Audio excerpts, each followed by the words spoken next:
오늘은 하늘의 예배라는 제목으로 하나님 말씀 증거하도록 하겠습니다. 요한계시록은 예수님의 사랑받는 제자 요한에 의해서 기록되었습니다. 요한은 자신과 함께 예수님의 복음을 전했던 동료들이 차례대로 순교당하는 것을 모두 보아야만 했습니다. 왜냐하면 가장 마지막까지 살아남은 예수님의 제자였기 때문에 그렇습니다. 마치 여호수아가 동료들이 모두 죽고 혼자만 가나안 땅에 들어간 것과 같습니다. 혼자 남겨진다는 것은 외롭습니다. 특히 한 시대에 같이 신앙생활했던 모든 사람들이 죽고 자기만 남아있다고 생각했어요. 옆에 같이 섬겼던 권사님들 다 돌아가시고 자기 혼자 남았다고 생각해요. 외롭겠죠. 요한이 그런 외로운 사람이었습니다. 예수님의 직계제자들과 사도 바울까지 순교를 당하고 이제 오로지 혼자 남았습니다. 교회를 향한 세상의 공격은 거셌고 이제 살아남은 교회는 대부분 세상과 타협하는 교회들만 살아남았습니다. 요한계시록 시대 교회들을 이야기하는 겁니다. 요한은 하나님의 말씀과 예수님을 증언했다는 제목으로 그리스와 터키 사이에 있는 반모섬, 돌섬으로 유명한 반모섬의 유배를 가게 됩니다. 요한은 외로웠습니다. 동료들은 모두 순교했고 이제 과거의 영광을 기억하는 사람은 오직 자신뿐이었습니다. 이제 교회는 예수님의 십자가와 복음이 사라진 그런 교회들이 되었고 교회 안에서 하나님의 영광, 예수 그리스도의 십자가를 찾아보기는 힘들었습니다. 어느 주일날, 반모섬에 유배되었던 어느 주일날 요한이 기도하다가 환상을 체험하는데 그 환상 체험이 오늘 기록된 이 요한계시록입니다. 우리는 지난 시간에 7교회에 대해서 살펴봤는데 7교회 중에 서머나, 그 다음에 빌라델비아 이 2교회만 칭찬이 있었고 나머지 교회는 모두 다 큰 교회고 대형 교회였는데 책망을 받았습니다. 그 내용을 말씀드릴게요. 기억 못 하셔도 돼요. 너무 많으니까. 자, 알려드릴게요. 에베소 교회는 첫사랑을 버린 것들에 대해서 책망을 받았습니다. 그리고 버가모 교회는 니골라당의 교훈을 따르는 것, 율법주의. 그리고 두아기라 교회는 이세벨, 행음하는 것, 교회에 이런 모습이 있었습니다. 우상 숭배를 하는 것들이 교회 안에 들어와 있었습니다. 사대 교회는 살아있다는 이름이었으나 이미 죽은 교회라고 그런 책망을 받았습니다. 그 다음에 라오디게아는 뭐죠? 믿음이 미지근하다고 얘기하는데 비유로 얘기를 한 겁니다. 왜냐하면 그 라오디아 지역에 그 온천이 라오디아 지역으로 지나가는데 거기까지 오면 그 온천이 식어버려요. 관계수로가 되어 있는데 그래서 그거를 이제 비유로 설명을 한 겁니다. 라오디게아는 부유한 그런 교회였고 지역이었어요. 근데 이 사람들은 부유한데 아무 일도 없이 평안하다고 해서 아무런 교회 활동들도 하지 않고 그냥 그 생활에 만족하고 살았던 사람들이에요. 그래서 예수님께서 그렇게 한 겁니다. 차지도 않고 덥지도 않다고 토해낸다고 말씀하신 겁니다. 7교회 책망과 격려 후에 요한의 환상은 바로 오늘 하늘 예배. 요한계시록이 22장까지 있는데 2장과 3장에는 7교회에 관한 내용이 나오고 4장과 5장이 가장 중요해요. 어떤 장면이 나오면 하늘 예배에 관한 장면이 나와요. 요한계시록 전체의 테마가 이거예요. 많은 사람들이 요한계시록을 미래에 있을 일, 맞아요. 미래에 있을 일은 맞는데 요한계시록 가장 핵심 테마는 4장과 5장이 있습니다. 왜? 하늘 예배에 관심을 가져야. 7교회 책망과 격려 후에 요한의 하늘 예배가 오늘 우리가 살펴본 본문입니다. 4절에는 하늘에 열린 문이 있다고 말합니다. 구약에도 이런 비슷한 환상을 체험한 사람이 있었죠. 누구죠? 네, 에스겔도 맞고, 네, 제가 얘기하고 싶은 것은 야곱. 네, 야곱 기억나시죠? 창세기 28장에 야곱이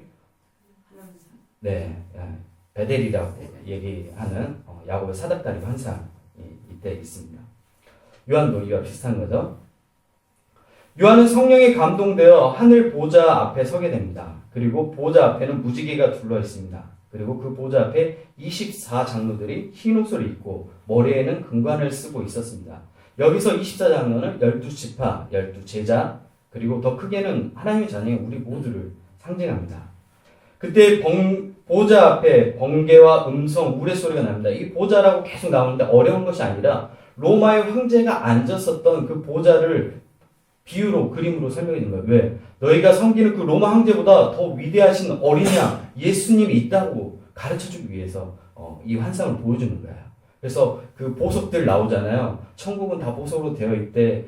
그런 것도 있지만 그것보다 더 중요한 건 뭐냐면 로마 황제가 앉아있는 그 보좌에 있는 보석들보다 더 비교할 수 없을 만큼 예수님이 앉아있는 보좌가 훨씬 더 아름답고 더 귀하다는 것들을 설명하기 위해서 한 거예요. 네. 농담으로 그런 얘기 하잖아요. 천국에는 다 보석으로 되어 있으니까 보석을 가져갈 필요가 없다고. 네. 보좌로부터 번개, 음성, 우레소리가 난다는 것은 하나님의 메시지가, 하나님의 음성이 들린다는 것을 이야기합니다. 하나님의 음성이 나타날 때 일어나는 자연 현상들을 이야기합니다. 보좌 앞에 수정과 같은 유리바다가 있고 보좌 가운데 네 생물이 있는데 이 네 생물은 만물의 영장들을 이야기합니다. 먼저 사람, 그 다음에 날짐승을 대표하는 독수리, 금수 중에 소, 맹수 중에 사자. 그러니까 사람뿐만 아니라 모든 자연 만물이 어떻게 해요? 하나님을 예배하는 거예요. 네. 우리는 이런 생각 안 해보잖아요. 네. 네. 근데 모든 만물이 예배하는 겁니다. 굉장히 아름답죠. 이 모습을 오늘 우리에게 보여주고 있는 겁니다. 오늘 본문은 우리의 시선이 땅이 아닌 하늘로, 우리의 시선이 땅이 아닌 하늘을 보게 만듭니다. 여기서 하늘이라는 것은 단순히 위에 있는 하늘, 우주가 아니라 하나님의 통치가 이루어지는 곳, 성서에서 하나님 나라, 그러면 단순히 하늘이 아니라 하나님 통치가 이루어지는 곳이 하나님 나라입니다. 그러면 하나님 나라가 이미 임했나요? 안 했나요? 임했죠. 왜? 하나님 통치가 교회 안에서 이루어지니까 이미 임한 겁니다. 그래서 하나님 나라가 시작됐다고 이야기를 한 겁니다. 요한은 세상의 방식, 즉 로마의 가치관과 방식으로 살도록 요구받는 시대에서 우리에게 하늘의 모습을 보여줍니다. 고난받는 사람들에게 하늘의 모습을 보여줍니다. 하늘의 예배 장면을 보여줍니다. 왜 그랬을까요? 왜 그랬을까요? 이 세상 만물이 로마의 황제가 통치하는 것이 아니라 돈이 이 시대를 이끌어가는 것이 아니라 하나님의 능력이 이 시대를 이끌어가고 있다고 우리에게 들려주고 있는 것입니다. 그래서 우리의 싸움은 어떤 싸움이라고 했죠? 거룩함을 지키는 싸움인 겁니다. 그 거룩함을 지키는 것이 모두 좁은 길, 십자가의 길을 걸어가는 것이 이 거룩함을 지키는 삶입니다. 요한계시록은 그래서 무시무시한 책이 아니라 고난받고 어려운 시대를 살아가는 사람들에게 위로함이 되는 책이에요. 그래서 요한계시록 읽으면 마음이 따뜻해요. 왜요? 나도 이런 고난을 받고 있는데, 나도 이런 고난을 당하고 있는데, 우리 사도들도 이런 고난을 당했네. 위로가 되는 거죠. 그리고 하늘 예배가 보여지는 거예요. 얼마나 감격스럽겠어요. 제가 농담으로 그런 얘기 하잖아요. 천국에 가면 목회자들만 일이 없다고. 왜요? 하나님 말씀 바로 듣잖아요. 그래서 찬양대는 천국 가도 찬양대 할 수 있다고. 찬양대 열심히 하십시오. 할 수 있는 데까지. 오늘 본문은 우리에게 하나님의 보좌와 그 주변에 관한 내용들을 이야기합니다. 하나님의 보좌는 세상의 어떤 왕의 보좌와 비교할 수 없을 만큼 위대합니다. 가장 중요한 것은 모든 피조물의 역사를 주관하시는 분이 바로 하나님이고 그리고 그 중심에 예수님이 있습니다. 그렇다면 도대체 왜 이토록 하늘의 예배, 모든 생물이 예배하는 이 장면을 요한에게 보여줬을까요? 그 대답이 요한계시록 5장 10절에 나와 있습니다. 제가 봉독해 드리겠습니다. 죽음을 당하신 어린 양은 능력과 부와 지혜와 힘과 존귀와 영광과 찬송 받으시기 합당하다. 이 말이 괜히 나온 게 아니에요. 로마 황제에 대해서 당시 사람들이 얘기할 때 로마 황제, 존귀, 영광, 온갖 좋은 말들 다 갖다 붙였는데 이 말들은 로마 황제를 향해서 바쳐야 될 그런 찬사가 아니라 바로 누구예요? 어린 양 예수님께 바쳐야 될 찬사라고 이야기하는 것입니다. 괜히 나온 게 아니에요. 죽임당하신 어린 양, 이 내용을 통해서 우리는 이사야가 예고한 고난의 메시아를 생각할 수 있습니다. 예수님께서 담당하신 십자가의 고통이 바로 우리가 온 만물을 또 하나님을 예배하는 이유입니다. 이것은 오늘날 우리가 그리스도로 살아가는 이유이기도 합니다. 그래서 우리는 예배가 그래서 중요한 겁니다. 왜요? 예배를 통해서 하늘의 예배와 연결되는 겁니다. 하나님의 나라를 경험하는 겁니다. 뭘 통해서? 예배를 통해서 영혼을 경험하는 거예요. 한 시간이란 짧은 예배지만 이 예배를 통해서 영혼을 경험하는 거예요. 왜 영혼을 경험하냐면 하나님 말씀이 임할 때 시간이 초월되는 거예요. 세례 요한이 있습니다. 사가랴와 엘리사벳의 아들. 이 세례 요한은 지금으로 얘기하면 대형 교회 목회자의 아들 출신이에요. 당시 이스라엘은 24개, 그러니까 24개의 제사장들이, 24명의 제사장들이 2주씩 성전을 섬겼어요. 2주씩 돌아가면서 로테이션으로. 근데 사가랴가 그 중에 한 사람이었습니다. 지금으로 얘기하면 목회자님도 한국을 대표하는 목사님 아들이라고 생각하면 돼요. 세례 요한이. 근데 이 세례 요한이 그 길을 거부하고 어디로 갔냐면 어디로 갔어요? 광야로 갔습니다. 왜 그랬죠?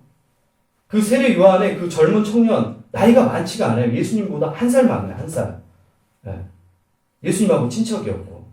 이 청년 가운데 뭐가 있었을까요? 가슴에. 이 청년의 가슴에 뭐가 있었을까요? 하나님의 말씀이 있었던 겁니다.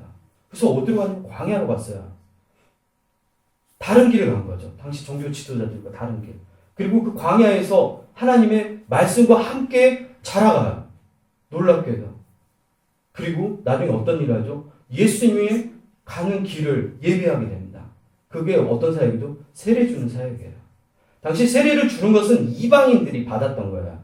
그러니까 유대인들은 세례를 받을 필요가 없었는데 새로운 시대의 도래를 이야기하는 거죠. 그 세례를 통해서 죄사함을 주는 세례를 했던 거죠. 그리고 이 젊은 청년이 30대 젊은 청년입니다. 여러분 주위에 30대 초반의 젊은 청년들 생각해보세요. 진욱 씨, 그 방송실에서 그 청년 또래인 거예요. 근데 그 어떻게 삶을 마감해요? 목이 잘려서 죽습니다.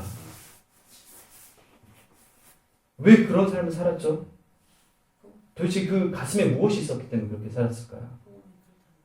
복음이 있었던 것입니다. 하나님의 말씀이 그 안에 있었던 것입니다. 그래서 그렇게 살아갔던 겁니다. 삶을.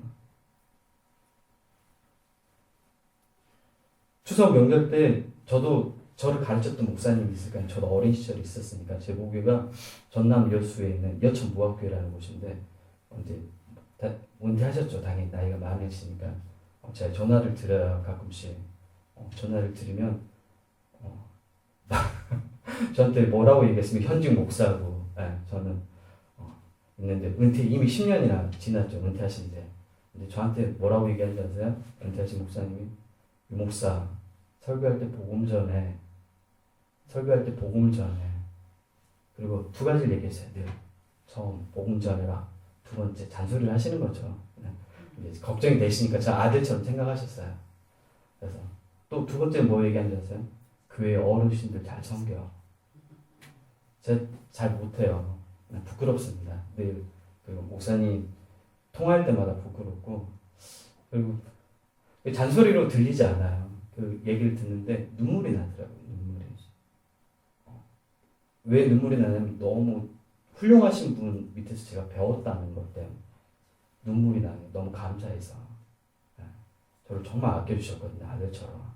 그래서 제가 무언가 하려고 하면 늘 이렇게 얘기하셨어요. 유 목사는 그때 어르신과 잘할 수 있어. 잘할 수 있어. 잘할 수 있어. 한국교회에 무엇이 사라졌습니까? 예수님의 십자가가 사라졌습니다. 예수님의 십자가가 사라졌습니다. 우리가 무엇을 위해 달려가고 있는지 돌이켜 보십시오. 십자가가 사라졌습니다. 신학을 그러니까 목회자가 되기 전, 신학하기 전 가장 아름다운 모습이 뭐였냐면 기도하는 목회자의 뒷모습이 아름다웠습니다. 거기 가면 목요일 목사님 늘 찬양하시는 모습 보고 또 기도하시는 모습 보고 늘 그랬었거든요. 제가 그렇게 자랐거든요. 그게 가장 아름다웠고 이제 목회자가 된 다음에는 어떤 모습이 가장 아름다울까요? 기도하는 성도의 뒷모습이 가장 아름답습니다. 네. 차량운행 갔다 오고 가끔씩 남아서 늦게까지 기도하시는 분들이 있으면 그 뒷모습이 너무 아름다운 거예요. 기도하고 있는 뒷모습이. 세상이 다른 교회가 다 어떻게 가든 상관없이 우리만 예수님의 그 십자가의 길을 걸었으면 좋겠습니다. 타협하는 게 아닙니다. 우리는 복음의 메시지에 있어서 타협하는 게 아니라 문화를 수용하는 거예요. 근데 반대로 하고 있어요. 복음의 메시지는 바뀌어가고 문화를 배쳐가고 있어요. 거꾸로 하고 있죠. 형식만 갖춘다고 거룩해지는 게 아닙니다. 내용이 중요한 겁니다. 우리 모두 어린 양 예수님을 바라봤으면 좋겠습니다. 그리고 다시 일어서십시오. 우리의 삶은 그저 그런 삶이 아니라 예수님이 십자가에서 자신을 온전히 다 드린 그 십자가의 희생을 통해서 얻은 삶이 바로 여러분의 삶입니다. 그래서 우리는 값비싼 구원인 거야. 값비싼 구원. 돈으로 살 수 없는 그런 삶이 여러분의 삶입니다. 이런 삶을 어떻게 살아가시겠습니까? 예수님의 길을 부단히 쫓아가고 요한처럼 다른 교회들이 다 타협하고 그래도 온전히 주님의 말씀을 지켰고 복음을 전했다는 이유로 주위 사람들이 핍박받고 그 길을 걸어가십시오. 성서가 이야기하는 게 그거지 않습니까? 그걸 따라가면 됩니다. 다른 거 없습니다. 좀 남들이 안 알아주면 어떻습니까? 우리 주님이 알아주면 되죠. 그렇게 하루하루를 살아가는 여러분 모두가 되시기 바랍니다. 아멘.